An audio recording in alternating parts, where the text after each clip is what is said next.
Hello students, we discussed triple column cash book in the previous class. Now we are going to discuss about subsidiary books. Here I am not going to discuss the introduction of the subsidiary books. Just I am going to discuss about problems which are relating to subsidiary books which are asked in the previous public examinations in intermediate level, +2 level. Look at the question here. Record the following transactions in the purchase book and purchase returns book. So ikkada purchase book prepare cheyali, purchase returns book prepare cheyali.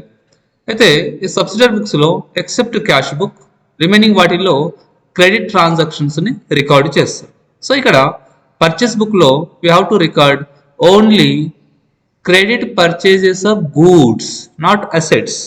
Credit purchases of goods మాత్రమే purchase book లో record చేయాలి. Credit purchases of asset ఒకవేళ ఉంటే asset ని purchase book లో record చేయకూడదు. Only goods మాత్రమే record చేయాలి. Next purchase returns book. Purchase returns book లో credit purchase returns of goods, ఓకేనా, credit purchase returns of goods record చేయాలి పర్చేస్ రిటర్న్ బుక్ లో. So look at the transactions here. 2019 September 1st purchased goods from Shruti. Shruti అని name ఇచ్చింది కాబట్టి ఇది ఇక్కడ ఏంటి, క్రెడిట్ ట్రాన్సాక్షన్. ఏం పర్చేజ్ చేసిండు, గూడ్స్ పర్చేజ్ చేసిండు కాబట్టి ఇది రికార్డ్ చేయాలి. ఏ బుక్ లో రికార్డ్ చేయాలి, పర్చేస్ బుక్ లో రికార్డ్ చేయాలి. నెక్స్ట్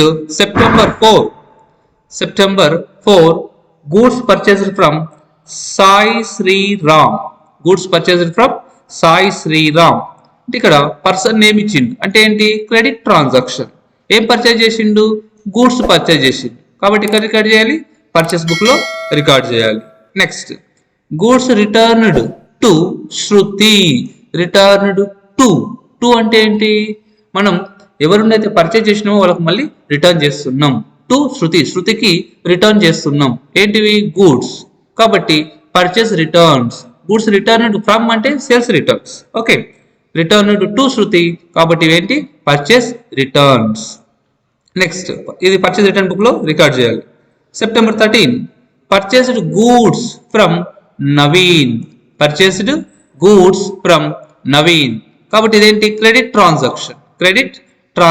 ఏం పర్చేజ్ చేసిండు, గూడ్స్ పర్చేజ్ చేసిండు కాబట్టి ఎక్కడ రికార్డ్ చేయాలి, పర్చేస్ బుక్ లో రికార్డ్ చేయాలి. Next September 16 goods returned to Sai Sriram. To Sai Sriram కాబట్టి గూడ్స్ రిటర్న్ టు అంటే ఏంటి, పర్చేస్ రిటర్న్స్. ఎక్కడ రికార్డ్ చేయాలి, పర్చేస్ రిటర్న్ బుక్ లో రికార్డ్ చేయాలి. అంటే పర్చేస్ రిటర్న్స్ లో మనకు 2 ట్రాన్సాక్షన్స్ మాత్రం వస్తున్నాయి, రిమైనింగ్ అన్ని పర్చేస్ బుక్ లో వస్తున్నాయి. ఒకవేళ గూడ్స్ కాకుండా machinery purchased from Sai Sriram అన్నాడు అనుకోండి, అది రికార్డ్ చేయకూడదు, అసెట్ అవుతుంది కాబట్టి, ఓకేనా. ఓన్లీ గూడ్స్ మాత్రమే రికార్డ్ చేయాలి, గూడ్స్ పర్చేస్ మాత్రమే రికార్డ్ చేయాలి. అది క్రెడిట్ ట్రాన్సాక్షన్స్ అయి ఉంటేనే రికార్డ్ చేయాలి.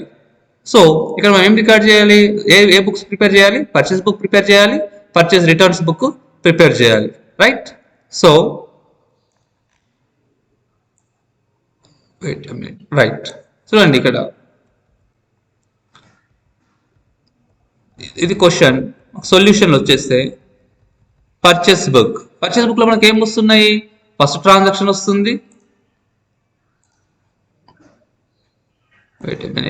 ఓకే. పర్చేస్ బుక్ లో ఫస్ట్ ట్రాన్సాక్షన్ వస్తుంది, 4th ట్రాన్సాక్షన్ వస్తుంది డేట్ వైజ్. ఫస్ట్ డేట్ రోజు, 4th డేట్ రోజు, తర్వాత 13th డేట్ రోజు, ఓకేనా. ఈ 3 మనకు పర్చేస్ బుక్ లో రికార్డ్ చేస్తాము. సారీ ఇది ఫస్ట్ రోజు ట్రాన్సాక్షన్ ఒకటి, తర్వాత 4th రోజు ట్రాన్సాక్షన్ ఒకటి, తర్వాత 13th రోజు ట్రాన్సాక్షన్. ఈ 3 ట్రాన్సాక్షన్ మనకి ఏంటి అంటే పర్చేస్ సంబంధించినటువంటి. కాబట్టి ఇక్కడ పర్చేస్ బుక్ లో రికార్డ్ చేసేటప్పుడు ఒకసారి మీరు చూసుకుంటే పర్చేస్ బుక్ లో date, particulars, ledger folio, details and amount ఉంటుంది. ఇక్కడ డేట్ కాలంలో ఫస్ట్ ఇయర్ మెన్షన్ చేస్తాం, ఆ తర్వాత మంత్, డేట్ వైజ్ గా మంత్ అండ్ డేట్ వేసి ఎవరి నుండి మనం పర్చేజ్ చేసాము, సప్లయర్స్, ఓకేనా, వాళ్ళ నేమ్స్ రాయాలి. శృతి, సాయి శ్రీరామ్, నవీన్. ఎంత అమౌంట్ పర్చేజ్ చేసాం? 6,000, 3,500 అండ్ 2,000. Total 11,500 rupees. ఏంటి total? Purchase book total. So question చూడండి. ఫస్ట్ మనకి ఏమన్నాడు? సెప్టెంబర్ 1st రోజు పర్చేజ్ చేసాం. సెప్టెంబర్ 1st రోజు goods purchased from Shruti. So we have to write only name of the Shruti. Shruti ఎంత? 6,000 rupees. 6,000 rupees. Next September 4th, goods purchased from Sai Sriram 3,500 rupees. So, Sai Sriram 3,500 rupees. Next, 13th రోజు goods purchased from Naveen 2,000 rupees. So, Naveen 2,000 rupees. Complete. Purchase book లో record చేయవలసింది record చేసేసాం. కాబట్టి ఇప్పుడు ఏం చేయాలి? Total చేయాలి.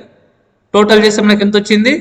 11,500 rupees. This is total purchase book. Okay. Next purchase return book. Same date, particulars, ledger folio, details and amount. ఇక్కడ purchase return book లో మనం డెబిట్ నోట్ ప్రిపేర్ చేయాలి. ఓకేనా? డెబిట్ నోట్ ప్రిపేర్ చేయాలి. ఒక కాలం మనం డెబిట్ నోట్ అని రికార్డ్ చేయాలి. ఓకేనా? ఒక కాలం డెబిట్ నోట్ అని పెట్టాలి. ఓకేనా? డెబిట్ నోట్ మనం మెయింటైన్ చేస్తుంటాం. ఇక్కడ ట్రాన్సాక్షన్స్ లోని మనకు ఓన్లీ 2 ట్రాన్సాక్షన్. ఇప్పుడు సెప్టెంబర్ 8th రోజు ఒకటి, సెప్టెంబర్ 16th రోజు ఒకటి, 2 ట్రాన్సాక్షన్ మాత్రమే పర్చేస్ రిటర్న్స్ ఉన్నాయి. So goods return to Shruti 600 rupees.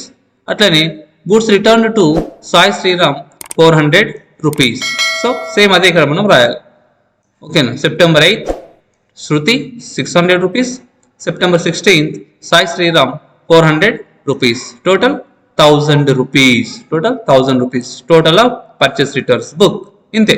అంటే ఇక్కడ మనకు అడిగిన క్వశ్చన్ లో purchase book, purchase returns book అడిగింది కాబట్టి so we have to prepare purchase book and purchase returns book. It is very simple. మనం ఇక్కడ ఫైండ్ అవుట్ చేయాల్సింది ఏంటి? క్యాష్ ట్రాన్సాక్షన్స్ ఉంటే రికార్డ్ చేయకూడదు. ఒకవేళ క్రెడిట్ ట్రాన్సాక్షన్స్ రికార్డ్ చేయాలి. ఆ క్రెడిట్ అసెట్స్ మాత్రమే రికార్డ్ చేయాలి. అట్లా క్రెడిట్ అసెట్స్ ఉంటే రికార్డ్ చేయకూడదు. గూడ్స్ మాత్రమే రికార్డ్ చేయాలి. ఓకేనా? అంటే పర్చేస్ బుక్ లో, పర్చేస్ రిటర్న్స్ బుక్ లో క్రెడిట్ పర్చేసెస్ ఆఫ్ గూడ్స్ మాత్రమే రికార్డ్ చేయాలి. Okay, thank you.